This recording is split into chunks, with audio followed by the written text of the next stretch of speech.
Hi, I wanted to make a video tour of the organ, and I have the upper casework all finished and ready to install, but I wanted to make this video before I put it up there so that you can see inside the organ and see all the inner workings.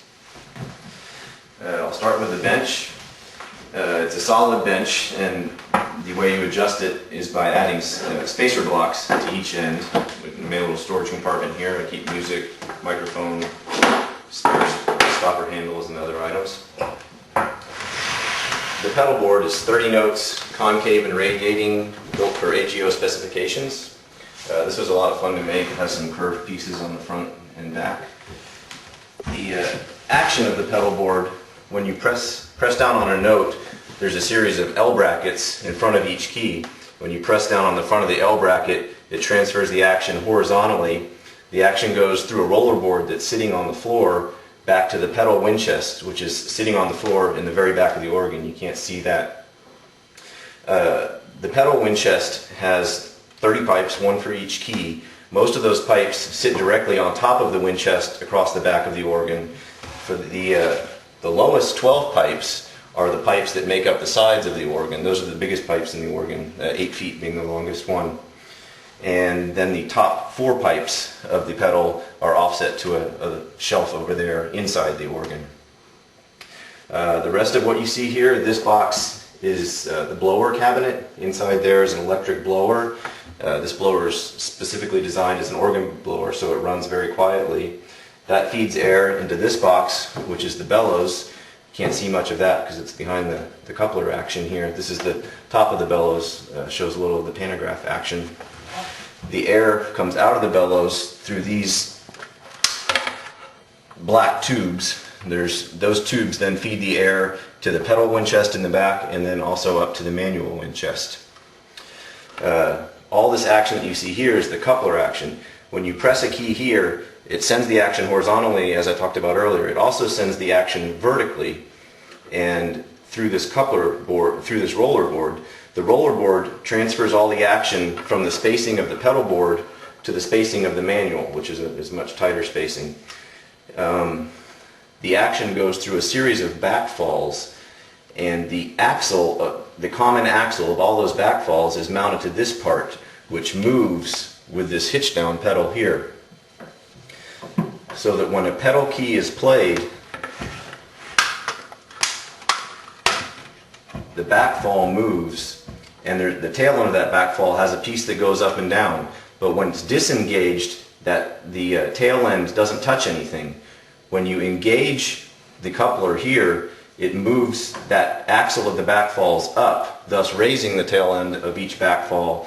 It brings it just in contact with it, each key, so that now when you press the key, it all looks the same here, but the tail end of each backfall is actually moving the tail end of the key, which when you push up on the back end of the key, it moves the front end down. So when the coupler is engaged, you get the corresponding note on the manual also moves when you play a pedal note. Now I'll move up to the stop action. My organ has 5 stops, but I wanted to have a symmetric layout of stop knobs, and so I added 3 stops here. These aren't really stops, they're just draw knobs that actuate electrical switches. So I made the switch to turn on the blower, the switch for the music light, and the switch for the pedal light into stop knobs, again just so I could have a symmetric layout of stop knobs.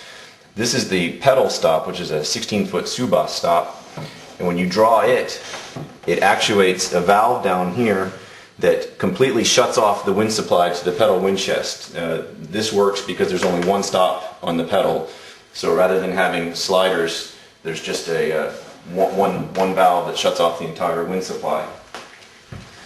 The 4 stops over here are the stops for the manual.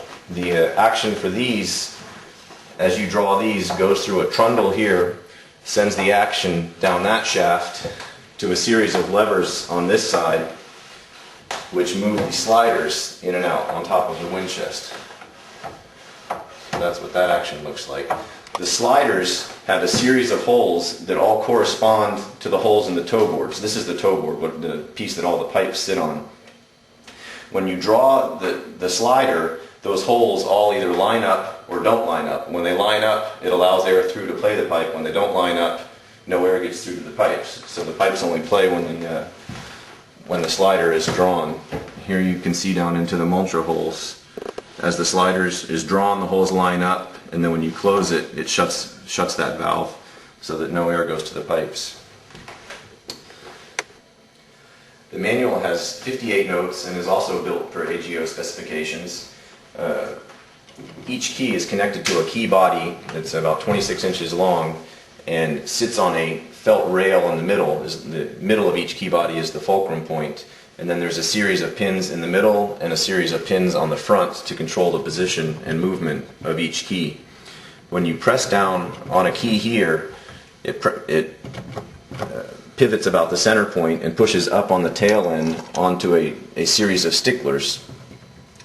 For economy of spacing, I chose to put every other note of the bass octave onto the right end of the wind chest. So there's a roller board back there that sends the action of every other note of the bass octave down to the right end of the wind chest. This is because the bass pipes are much bigger than the rest of the pipe, so it works better to spread some out to the right side of the organ.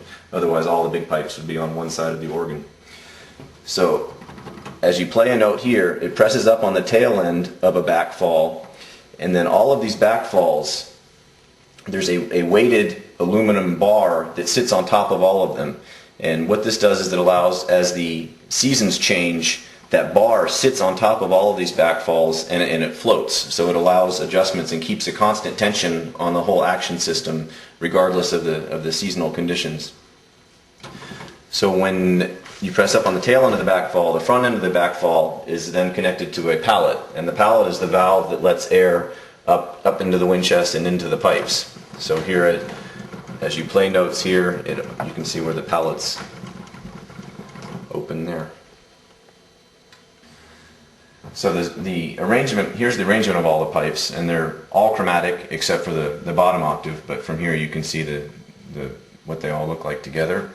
The bottom 8 pipes, each of the Prestant and Borden ranks, since they're so large, I offset them, which means they're mounted on a separate shelf, and then the wind for those pipes is conveyanced through these conveyance lines down to those pipes.